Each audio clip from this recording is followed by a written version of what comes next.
Desde el 24 de marzo de 1976, Argentina soporta un nuevo golpe de Estado, el más brutal de su historia. El Plan Cóndor despliega sus acciones de secuestro, persecución y tortura sobre militantes de los países del Cono Sur. En Argentina, la imposición de un nuevo orden económico y social apunta al terror, preferentemente hacia obreros y estudiantes. Villa Udaondo, Ituzaingó. Es la noche del 19 de septiembre de 1977. Marcelo Moglie y los hermanos Alejandro y Jorge Fernández son arrancados del barrio. Sonia, también militante de la Unión de Estudiantes Secundarios, esa noche no se encuentra en su domicilio de las calles El Chacho y Alsina. Luego del primer secuestro de su padre, Hermann von Schmeling, en octubre de 1976, la familia decide el exilio del barrio y se instala en Olivos. El 28 de septiembre de 1977, un grupo de fuerzas conjuntas irrumpe en el domicilio de Olivos y se lleva a Sonia.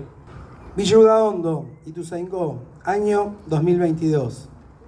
La escuela secundaria número 8 transita un camino donde busca dar nombre a la institución. Como resultado de un proceso democrático y participativo, la comunidad decide que la escuela pública del barrio lleve el nombre de Sonia von Schmeling. La escuela, entonces, asume su identidad como espacio de memoria. Hoy, jueves 30 de noviembre de 2023, en este acto histórico, queremos decir que en el nombre de Sonia von Schmeling simbolizamos la lucha por la memoria, la verdad y la justicia. El nombre de una compañera desaparecida sirve para los 30.000, abarca los 30.000. Es muy emocionante y muy importante para nosotros como familia que esta escuela, la escuela pública del barrio en que nació y vivió Sonia, lleve su nombre. Pero no solo por ella y su historia personal, sino por el colectivo al que ella representa, por los miles de jóvenes que fueron desaparecidos en la última dictadura cívico-militar y especialmente por sus compañeros de militancia, esos compañeros de la Unión de Estudiantes Secundarios que también estuvieron secuestrados y asesinados. A partir de hoy, esta escuela se transforma en un emblema, en un símbolo, una huella de la memoria.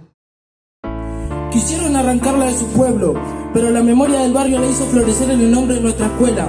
En el nombre de Sonia florece la lucha y los sueños de su padre Hermann von Schmeling, de sus compañeros de militancia Marcelo Roberto Moglie, Juan Alejandro Fernández, Jorge Luis Fernández, Alejandro Fabián Aybar y los 30.000 detenidos desaparecidos. Mientras mantengamos viva la memoria colectiva, permanecerán entre nosotros los desaparecidos. Fue 30.000, fue un genocidio. Muchas gracias por estar acá.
gente que vivíamos de General Paz para acá era marginación total.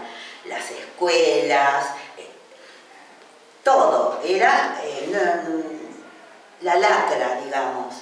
Por eso ustedes van a escuchar muchos que les cuentan que los chicos iban a enseñar, hacían obras de teatro, de qué sé yo, circenses, todas esas cosas para animar a los chicos que estaban súper marginados en una villa. Si bien éramos pobres, porque no es que teníamos guita, pero lo poco que teníamos se brindaba en mi casa. Si bien mi hermano empezó su militancia en Ciudadela, porque la escuela 27, nuestros hijos, es en Ciudadela.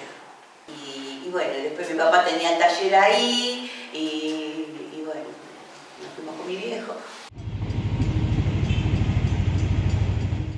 Las últimas vacaciones, primeras y últimas que habrán tenido mi viejo, porque no teníamos posibilidad de irnos de vacaciones ni cuando fuimos de vacaciones, pero ese año anterior, mi viejo pensando en que mi hermano encontrara otra posibilidad, se lo llevaron. Mi mamá era de Corrientes y mi papá era de Entre Ríos. Así que hicieron su viaje de despedida, digo yo. Cosa que lo quisieron dejar en Corrientes, mi hermano no quiso. Lo quisieron dejar en Entre Ríos, mi hermano no quiso. Y le dijo a mi papá: viejo, ¿sabes cuántos chicos hay que esperan por mí allá? Yo no los puedo dejar. No lo voy a hacer. Porque era el padrino de Lorena, de mi hija más grande. Un día vinieron a cenar a mi casa, mis viejos y mi hermano. Tenía un farol así, ahí en la puerta del garage. Te digo porque la escena me quedó grabada. Y yo me lo llevé así de la mano y ahí abajo del farolito lo abracé y le dije: Ricardo, por favor, yo no quiero que te pase nada, por favor, te lo pido. Y viste, y lo abrazaba. Y mi hermano me dice: mira, vos entendeme algo, me dice, yo quiero un futuro mejor, me dice, para Lorena. Me dice: por eso estoy acá y hago todo lo que hago, porque quiero algo mejor, dejarle un mundo mejor a Lorena. Mira lo que me hiciste acordar, porque ya no me acordaba.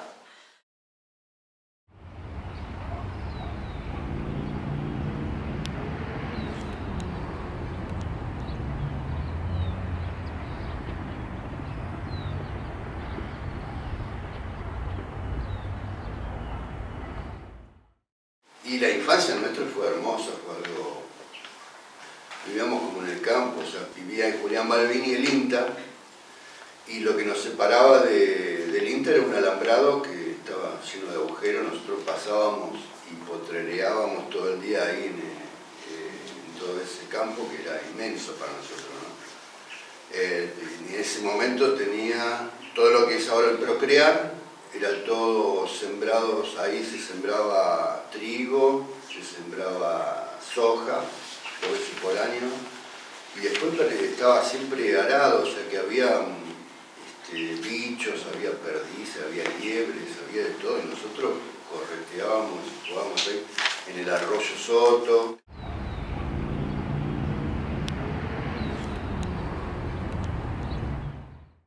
Mi infancia se terminó la noche que se llevaron a mis hermanos, pero cómo fue durante el momento que estábamos los cuatro, los seis, con mis padres, jugábamos un montón. Yo soy la menor y la única niña, y era súper mimada por ellos, era todo el tiempo, tengo casi todas las fotos, estoy en brazos de alguno de ellos. Mis padres eran muy activos en la Acción Católica y todo lo que nos enseñaron fue amor, compartir, solidaridad. Nosotros, por ejemplo, salíamos a andar en bici por Parque Leloir Y en un determinado momento, eso lo recordábamos después con Gaby, en un determinado momento ellos se iban, Jorge y Ale, y nosotros quedábamos con otros amigos y después nos volvíamos a encontrar y volvíamos a casa juntos.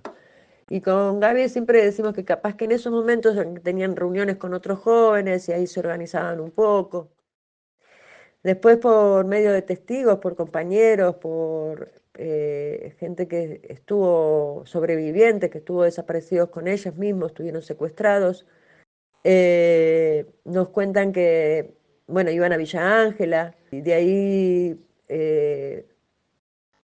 llevaban chicos a la escuelita del INTA, una escuelita muy chiquitita que había al lado del arroyo, entre el Cañaveral y el arroyo, y bueno, y ellos los llevaban a la escuelita, los ayudaban a alfabetizarlos, le hacían hacer huertas, y también en el juicio me enteré que estaban ayudando a construir un centro de salud en Villa Hondo.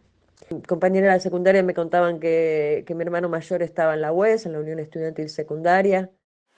Y él ahí en el primer año del secundario ya enseguida se contacta con otros chicos que estaban en la Unión de Estudiantes Secundarios y se ponen a trabajar con los centros de estudiantes, a formar centros de estudiantes. Trabajaban en el territorio, trabajaban acá, trabajaban también en los colegios de Ituzaingó, Merlo, toda esa zona.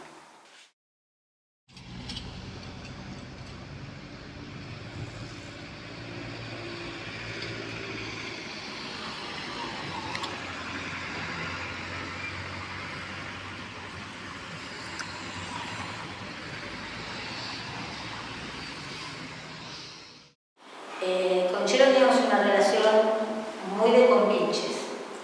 Él, bueno, iba acá a la escuela Lourdes, a la secundaria, y yo lo esperaba todos los mediodías, sentada al lado de la mesa que terminaba de comer, porque después sí o sí tenía unas ganas, íbamos a jugar. Yo tenía 10, 12 años y jugaba mucho, era muy compinche.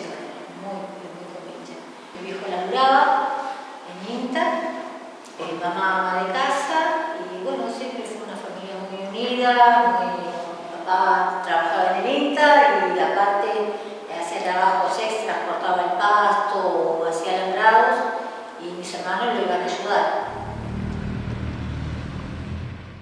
Le gustaba mucho tocar la guitarra, tenía un grupo de folclore con chicos de ahí del barrio. Y bueno, lo que hacía era a veces ir a las peñas a cantar y lo que juntaba era para dárselo a alguien que lo necesitaba. Lo que me acuerdo era esto que militaba en la JP. En realidad, más que nada me enteré después que pasó todo el tema de la desaparición, ¿no? Sé que, bueno, en la JP, en la UES me enteré mucho después. Por intermedio de Gabriel Fernández nos pusimos en contacto con Albina Muglie, prima de Marcelo. Albina y Marcelo compartieron la adolescencia. Fijamos la entrevista en un café de Luján. La familia de Albina abandonó Villa Hondo después del secuestro de su padre, Tino Muglie. Ese día, el núcleo familiar vivió una pesadilla atroz. Agarrábamos las bicis y empezábamos a recorrer todo el Parque Leluar y nos sentábamos abajo de algún duraznero porque había muchos frutales y charlábamos de la vida, de la política. Siempre nos gustó la política a los dos. Llegaban los sábados y venían los asaltos. Los asaltos, para los chicos que no saben, eran los bailes en la casa de una familia, las chicas llevábamos la comida, los chicos llevaban la bebida y bailábamos. Él nunca iba, porque él al otro día siempre tenía o que construir una vereda, o que construir un refugio, o ayudar a alguna familia necesitada. Quiero agregar que era devoto de mi papá. Mi papá, militante social y sindical de ATE, del INTA, Castelar, era un tipo muy lúcido, muy claro, muy combativo. Marcelo venía y tenía charlas interminables con él. Lo adoraba, se adoraba. Se adoraba.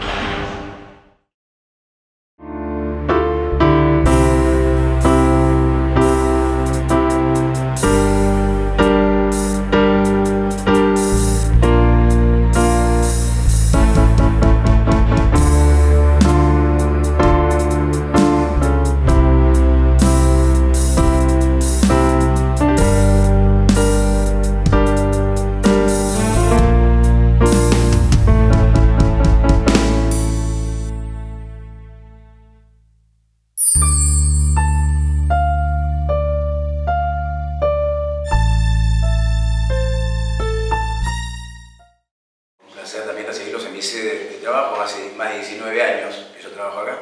Hola Germán, soy Luna y quería preguntarte cómo era la militancia de Sonia y de tu papá. Bueno, primero dejar en claro que, por supuesto, mi padre era su referente.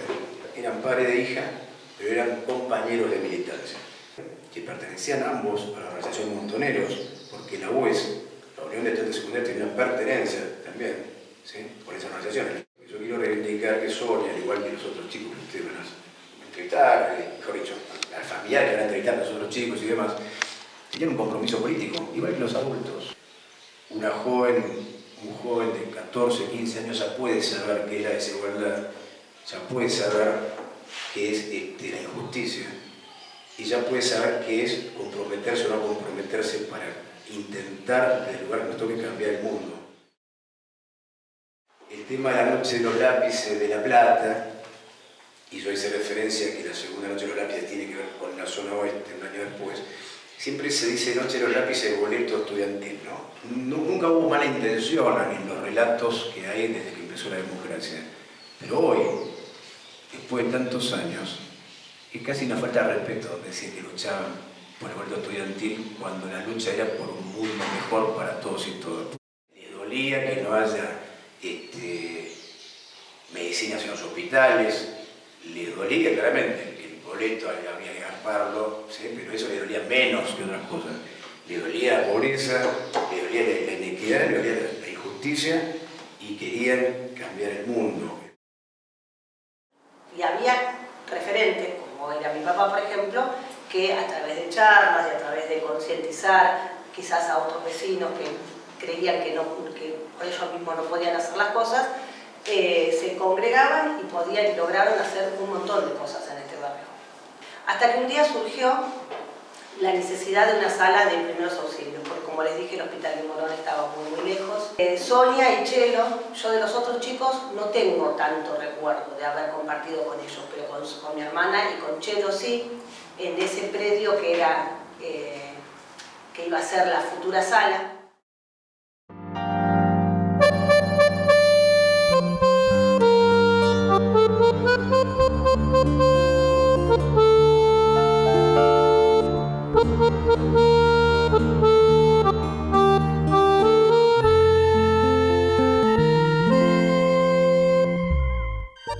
Soy Griselda Iván, soy la hermana menor de Alejandro Javier Iván, estudiante secundario desaparecido el 20 de septiembre de 1977, en mi casa, cuando dormíamos.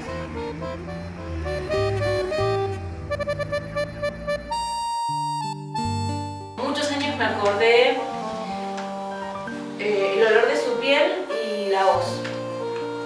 Después me olvidaron. Pero sí me acordé mucho tiempo y me sigo acordando porque es algo que lo tengo como si fuera un gran tatuaje en mi piel. El amor que él tenía para cuidarme, a mí y a mi hermano mellizo. Era el quinto embarazo de mi mamá y ella decía que le parecía que tenía 2 bebés dentro de la panza, y éramos 2. Ella trabajaba en un hospital, en enfermera y técnica de hemoterapia, y decía esto: yo me iba a ir a trabajar con un bebé así en el colectivo. ¿Cómo hago para ir con 2 bebés a trabajar? Yo necesito trabajar. Entonces mi hermano, que en ese momento tenía 10 años, le dice: vieja, quédate tranquila, porque yo voy a cambiar de turno de la escuela y me voy a quedar cuidando a mis hermanos. Y así lo hizo. Y las palabras de mi mamá eran: en épocas de pañales de tela y mamaderas de vidrio, Alejandro con los 11 años cambió de turno de la escuela y se quedó a cuidar a sus hermanos mellizos. Eso lo define, ¿no? Salía de trabajar, que desde muy chico lo hacía, y pasaba por el hospital donde estábamos en la guardería, y bueno, nos llevaba de vuelta a casa, y los fines de semana era esto de subirnos a su autito o en su compañía, de ir al barrio, de que todo el mundo lo quiere, de tener celos de que todo el mundo quiera a tu hermano. Pertenecía a un grupo de teatro para adultos y también para niños, pero cuando empezó a ir a los hospitales, que se vestía de payaso, yo creo que fue un adelantado a lo que son los payamédicos. Adriana Martín es la única sobreviviente del grupo. Fueron 2 los secuestros que padeció. El primero a los 14 años, el 16 de diciembre de 1976. El segundo ocurrió el 29 de septiembre de 1977. Por esos días, Adriana militaba en la Unión de Estudiantes Secundarios y era la presidenta del Centro de Estudiantes de la Escuela Técnica número 1 de Moreno. Al momento de iniciar este proyecto documental, ella se estaba recuperando de unos problemas de salud, por lo que deducimos que iba a ser imposible mantener una entrevista. Ante esta situación, nos pareció valioso conversar con Zoraida, su hermana, también sobreviviente del terrorismo de Estado. Desde los 11 años, Zoraida comenzó a militar en territorio. Luego se sumó a la UES de Zona Oeste, donde tuvo tareas de responsabilidad en la organización. Vinieron los compañeros de la organización Montoneros a hacer trabajo de territorio y me incorporo con estos compañeros que vienen. Este oeste es terrible, porque teníamos el de Hospital Posada, que era Salud para el Pueblo, y teníamos el INTA. Yo los invito a que vayan a ver la escuelita del INTA. Ustedes van y hacen así la mano y dice: escuela, vayan por favor, escuela construida en el 74 por los trabajadores del INTA. Trabajadores y profesionales tenían que tener la misma categoría social, pero ponían la mano, no sabían leer y escribir. Entonces los compañeros hicieron una escuela para adultos. Esto de que nosotros hablamos de lo que hacíamos nosotros, de la parte de alfabetización. Nuestros viejos no habían terminado la primaria, porque fueron a laburar de muy chicos. Entonces, había que hacer ese laburo, porque el que puede pensar, estudiar y aprender puede razonar. Teníamos unos cuadernillos que construíamos con la historia argentina, ¿no? Los famosos panfletitos o cuadernillos de la UES. Tampoco éramos unos improvisados. ¿Por qué les digo esto? Porque para discutir un nuevo proyecto educativo, que era el objetivo de la Unión de Estudiantes Secundarios, no el movimiento estudiantil, nosotros teníamos que saber lo que nos enseñaban los profes, más lo que nosotros queríamos incorporar. Luis Ángel García, alias Polenta, junto a Enrique Ricardo Rodríguez, Pluma, fueron los principales referentes de la Unión de Estudiantes Secundarios de Zona Oeste. Ambos habían terminado la escuela secundaria al momento de su secuestro y desaparición, al igual que Marcelo Moglie. Si bien no pudimos contactarnos con familiares de Polenta, fuimos reconstruyendo parte de su historia a partir del testimonio que prestó su hermano, Pedro Enrique García, en el juicio que se realizó en 2018 a los integrantes de la Brigada de Investigaciones de San Justo. Consultado sobre la militancia de su hermano, Pedro dijo que por la diferencia de edad tenían amigos y vidas diferentes, y no pudo aportar muchos detalles. Pedro recordó a su hermano como un buen estudiante que trabajaba y estudiaba a la vez.